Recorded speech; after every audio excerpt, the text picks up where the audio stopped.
Hi, it's Charlie, welcome back. And as you might see, this is not my sewing studio. I'm having a little holiday and I thought I'd bring you along too. I'm going to be setting up my sewing station, so I've got a few things to do and just thought you might like to see what I'm up to. There we go. Hey, so what I wanted to talk to you today about was these edges. These are my little AirPod cases and they're inside out and there are no raw edges there. That is where I've just had the tab put in there. And it is one way of doing it, and I was happy at the time when I started these, but I prefer to have my insides like this. There is no, so it's nice and smooth, there is no double edge. If you look at the two together, look. Okay, so today I will be showing you how I do this, and I've incorporated a few more design elements to try and improve the colour. So I had this idea that originally I was going to put right sides together here, look. I was going to sew across the top, put my right sides together, and this is how I did it before, and I sewed down the side, box the corner, turn it out, jobs are good. But this time I'm not doing that. So what I'm going to do, my first job, is I'm going to take this out, take the wadding out, turn it inside out, separate out these two sides, and then I'm going to swap out this for a bit of green gingham so that when the lid is revealed, like this one, there's a surprise. Okay, so stick around and let's carry on with the work. If you're starting from scratch, you need two pieces, and I've cut mine. This is 5 inches across in this way and 6.5 up to the shoulders. So here's the flap. Okay, I will call these little bits the shoulders, and this becomes the centre front. So I've got roughly 1/2 inch have come in, 1/2 inch there and 1/2 inch there. So if you want to make yours just gingham, you could use this bit about, it's around 4 inches across here and about 2.5 up to the top there. I mean, you could make yours circular or you could do different design altogether, but mine is 2.5 inches, so maybe a little more for seam allowance, just to make sure, and you want your seam to go along there so that you've got room. Okay, so 6.5 if you're doing it from here, from the shoulders down there, or add the extra 2.5, so about 9 inches if you're doing it all in one.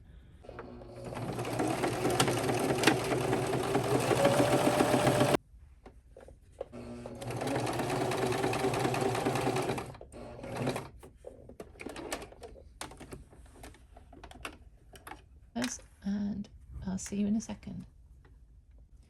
So I've got my wadding, and the next job I'm just going to stitch in the ditch to quilt my lining here and here, and then I'll be ready to join the two sides. Lovely.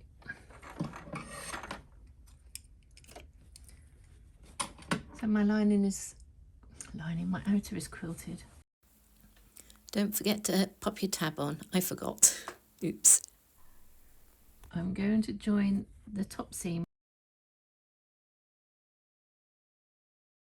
the top and bottom of what will be the centre front. Okay, so the next bit is we're going to open out this seam and we're going to make sure that it tallies up with the shoulders. So this is a bit tricky to do. So you open up your seam, no iron because I wasn't allowed to bring it. Golly Charlie, you've done that wonky donkey. And then your shoulder seam there, and you go straight down the middle through to your shoulder seam, and then you put a clip in. Okay, so then you have, on the one side you have the outer, on the other side you have your lining, and this is where you sew down. So you'd sew all the way down, all the way down. The same with the other side. You needn't worry about the space to turn. Oh man. So you put your other one in there, open up your seam allowance, make sure it's nice and flat.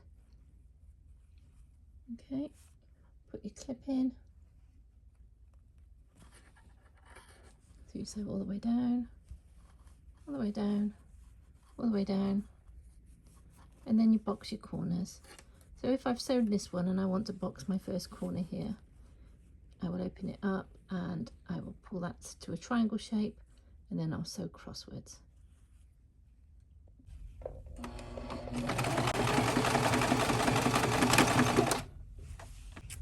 So I've boxed my corners on my lining, I've boxed my corners on my outer, I've got my little flap, and I've got my lovely piece of wadding. I've got my tiny weeny bit to turn it through, which is lost. Where is it? There it is. There's my tiny bit to do it through. So what I tend to do is like making a duvet, like putting the duvet on. I try and persuade the tip to come with me right the way through to keep that there. You're probably thinking, now why is she leaving that blowing in the breeze? Don't worry, I will stitch it down. So we turn it through, we turn it through, turn it through. There's your tab, there's the bottom, and there's the inside, which hasn't settled inside yet. Poke out the corners. Okay, a little bit of trimming to do there. Then whilst it's open, I rearrange so that all the wadding is nicely straight and flat across. That's looking good, I'm happy with that. I might just put my finger up there to poke the top out a little more. And then the lining is already inside, so I just need to pop it down in and persuade it to sit flat. There we go. Make sure my corners are nicely in there. Lovely. So I've got this little gap. My next job will be, I will just clip this little gap here, and I'm going to do some top stitching.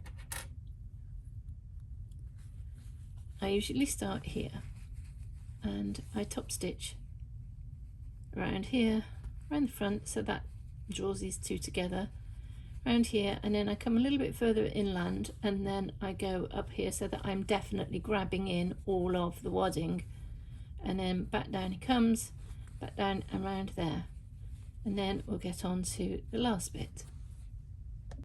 Quick check of the inside, it's sitting well before I start. So on with the top stitching. So normally I would cut this a little smaller, it would come further up, but I've been quite generous with it today, which is all very well, but I've given myself a hard task because my next job is do it a bit more quilting. I couldn't do it while the parts were separate because it would have closed it off completely.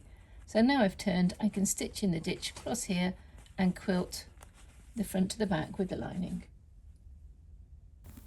After quilting this, there's one more job. I want sharp edges. Off to the corner, lift her up, scoop all that underneath, find the next corner. So you love gingham for its straight lines. Follow the green, Charlie, follow the green. And now the same on the back. Move it over slightly. So the final job, having sewn it so beautifully, is to make a hole in it and put my poppers in. So I made it so that the little ducky was at the front. So I could do a yellow. Oh, that looks so cute. But this zingy green is such a lovely colour, and it picks up the zingy there. Well, there's a darker green, which is picked up in the gingham. I like both, but I think I'm going to do the zingy green. Did the zingy green on this one, and I quite like it. So yes, another little tip is, Charlie, don't do it too near the edge because you need something to get hold of to pull the popper up. So I'm afraid this little ducky is going to have the hole right in the middle there. So cute. Look how cute that is. Oh, and it works. Lovely. So quite pleased with that. We've got a little bit of gingham. We've got the gingham there, and we've got the gingham in the flap, and we've got a really nice fit. Look how nice that fits. Beautiful. Quite pleased with that.